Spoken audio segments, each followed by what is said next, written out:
आप सभी लोगों का मेरे YouTube चैनल पर बहुत बहुत स्वागत है। What is the meaning of निर्वाण। बौद्ध धर्म में निर्वाण का बहुत महत्व है, क्योंकि निर्वाण का मतलब होता है दुखों की आत्यंतिक निवृत्ति, यानी दुखों से पूरी तरह से मुक्त हो जाना।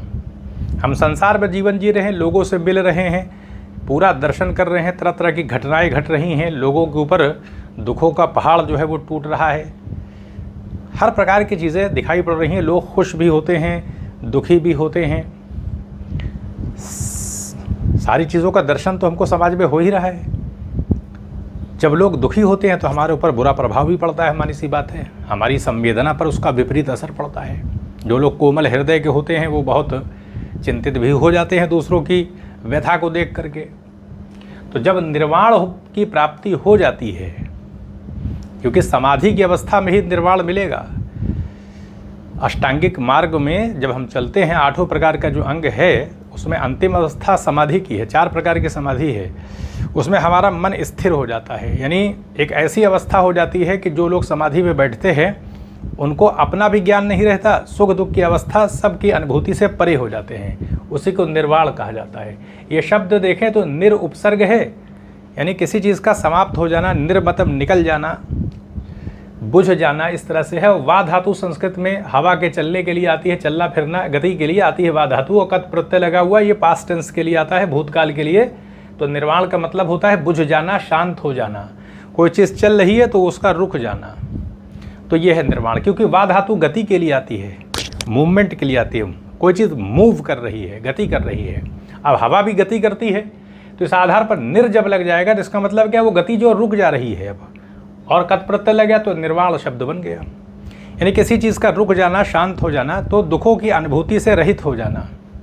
जो हम सुख दुख का अनुभव कर रहे हैं उसमें सिर्फ दुख की बात नहीं, बल्कि उदास ऐसी अवस्था जिसमें सुख का भी कोई प्रभाव नहीं पड़ रहा है। जैसे लोग खुशी का एक उसकी अभिव्यक्ति कहीं न कहीं शारीरिक मुद्रा में हमारी होती है, उस प्रकार की अवस्था नहीं रहती। सुख की अवस्था हो, दुख की अवस्था हो, उससे पूरी तरह से तटस्थता वाली स्थिति रहती है।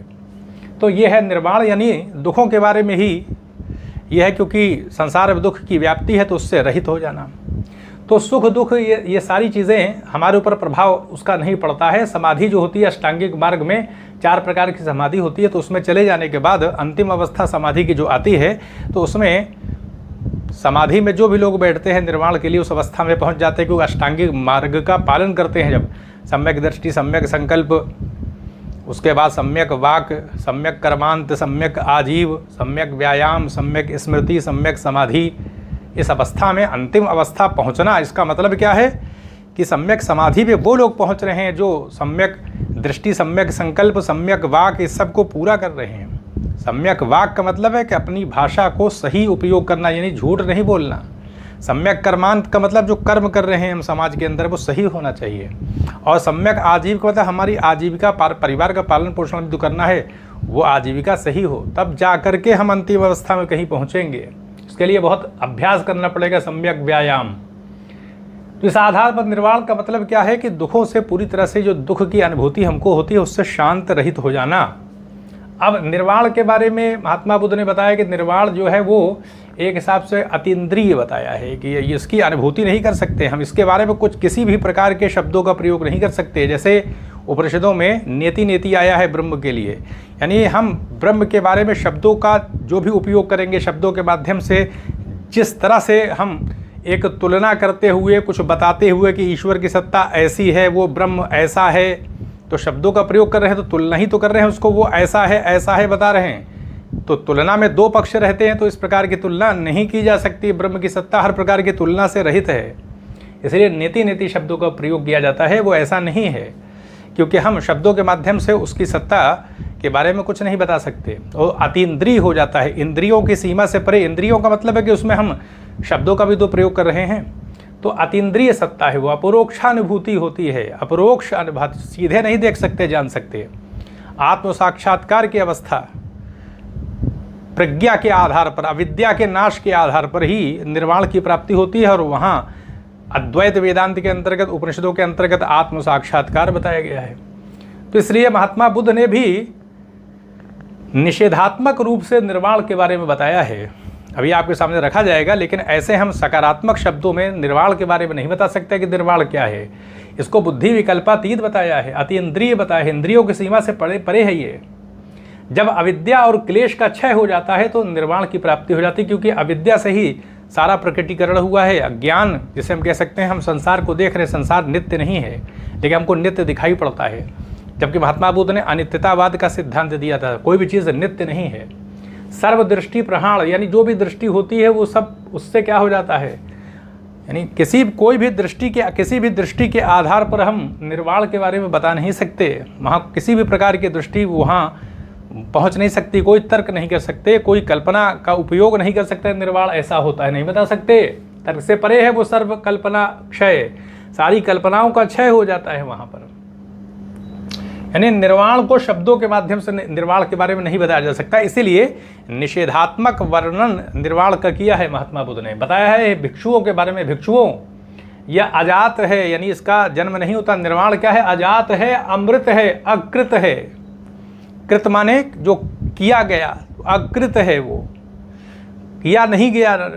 आ लगा देते हैं तो विपरीत चीज़ चली जाती है। संस्कृत जबकि असंस्कृत है वो, कोई भी वहाँ पर किसी प्रकार की गति नहीं होती, इस प्रकार की अवस्था नहीं है। असंस्कृत है, कोई संस्कार नहीं है, असंस्कृत है, तत्व है वो ऐसा है। अजात है, अमृत है, अकृत है, असंस्कृत तत्व है। इसलिए यह जात, नश्वर, कृत और संस्कृत धर्मों का आधार है। ये वो जो धर्म हम देख रहे हैं, जो क्वालिटी हम देख रहे हैं, जन्म हो रहा है, मिट रही हैं चीज़ें, कृत हो रही हैं, बन रही हैं, संस्कृत हो रही हैं, तरह तरह से प्रोसेसिंग चल रही है चीज़ों की। तो जितने भी धर्म होते हैं उसका आधार है ये अजात, अमृत, अकृत, असंस्कृत तत्व। इसी को निर्वाण बताया है महात्मा बुद्ध ने।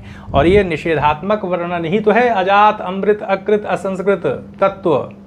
क्योंकि हम इंद्रियों के माध्यम से निर्वाण के बारे में नहीं बता सकते, इसलिए जब वहाँ नीति का वर्णन हुआ है वो भी निषेधात्मक ही है, वो ऐसा नहीं है, ऐसा नहीं, उसके परम ब्रह्म के बारे में। और यहाँ निर्वाण के बारे में बताया कि बस ये एक अनुभूति है, हम समझ सकते हैं कि निर्वाण क्या है। एक ऐसी अवस्था है जिसमें हम दुख यानी दुखों से रहित हो जाते हैं, दुखों की आत्यंतिक हमेशा के लिए निवृत्ति हो जाती है, समाप्ति हो जाती है निर्वाण। और ये निर्वाण कैसे, किसकी प्राप्ति कैसे होगी, अष्टांगिक मार्गों पे चलकर, और ये पूरी तरह अपने व्यक्तिगत प्रयास पर है। इसके लिए किसी की सहायता समर्थन की उतनी आवश्यकता नहीं है कि हम किसी के पास बैठें, बल्कि हमें बस अपनी वाणी, अपनी दृष्टि, हमारा संकल्प, हमारी वाणी, हमारा कर्म, हमारी आजीविका, हमारा प्रयास यानी व्यायाम, स्मृति, ध्यान रखना, और फिर समाधि की अवस्था, फिर मन एक ऐसी अवस्था में पहुंच जाता है जहां निर्वाण की प्राप्ति हो जाती है। यानी किसी भी चीज़ से फिर हम प्रभावित नहीं होते। तो यहीं पर अनुमति दें, चैनल को सब्सक्राइब भी करें, शेयर भी करें। आप सभी लोगों का बहुत बहुत धन्यवाद।